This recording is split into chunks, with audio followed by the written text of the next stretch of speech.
waxaan salaamayaa xildhibaanada baarlamaanka galmudug u matala deegaankan guddiga aeroboorka mas-uuliyiinta xafiiska madaxweyne ku-xigeenka ciidamada xoogga dalka Soomaaliyeed taliyayaashooda dhammaan waxaan idinku salaamayaa salaanta islaamka assalaamu calaykum waraxmatullaahi wabarakaatu salaan bacdigeed waxaan si gaara ugu mahadcelinayaa guddiga aeroboorka shaqadan aysan dawlad qaban karin u bareeray qabtay waxaa iga muuqata meeshaan isku tashi aad u ballaaran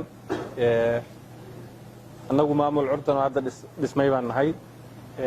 laakiin haddiiba bulshadii intaan ay wax soo gaarsiisatay inaan wax la dhammaystirno waajib bay nagu tahay aniga ka cali ahaana waxaan ballan qaadayaa aeroboorka wixii ka dhiman inaan meel walba u galo haddaan hay-ad mataqaanaa lacaga siyaada uga dalbi karo dowladda federaalka iyo ra-iisul wasaaraha iyo madaxweynaha haddaan ula laaban karo iyo galmudug qaybta ay ku leedahay hawshaan in mataqaanaa aan qaybteedana mataqaanaa ka keeno saddexdaas wajiba waa layga xisaabtamaya ilaahay hadduu yidhaahdo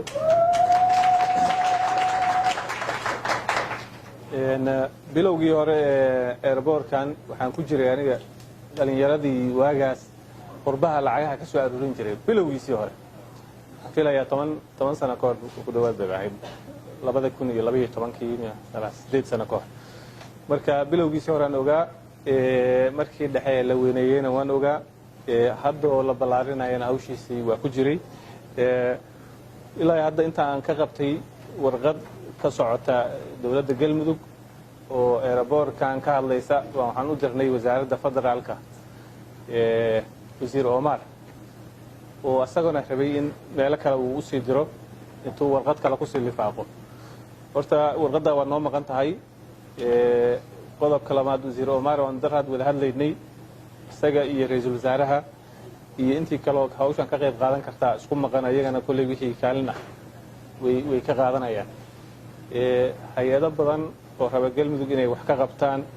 baa noo soo socda marka garoomadu ay furmaan oo hawshaan covid-19 laga baxo dhammaan hay-ad walba oo timaadana waa u bandhigaynaa inay kaalin ka qaadato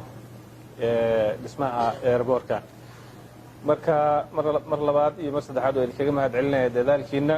anna waad igu xisaabtamaysaan saddexdaa waji baad igu xisaabtamaysaan inaan dowladdana wax ka raadiyo dowladda dhexe galmudugna kaalintii lagu lahaa aan mataqaanaa aniga madaxweynahayga qoorqoor aan ka qayb qaadanno wixii hay-adan si gaara uga raadin karana inaan uga raadiyo runaantii galmudug markii la yidhahdo laba guddi baa ammaan mudan shaqada ay qabteenna mar walba dadku ay sheegaan waa guddiga aeroboorka Cawdaaq iyo guddiga wadada Hobyo aada ee gob la yiraahdo gaalkacyo ka baxday ilaa iyo Hobyo oo maanta gabagaba marsiinay waa dad ammaan mudan waa dad mataqaanaa isku tashi muujiyay annaguna diyaar baan u nahay inaan dhiirigelino oo mataqaanaa garabkooda istaagno marka waad igu tashanaysaa reer Cawdaaq garoonkan saddexda qayboodba waa uga qayb qaadanaya waana mahadsantihiin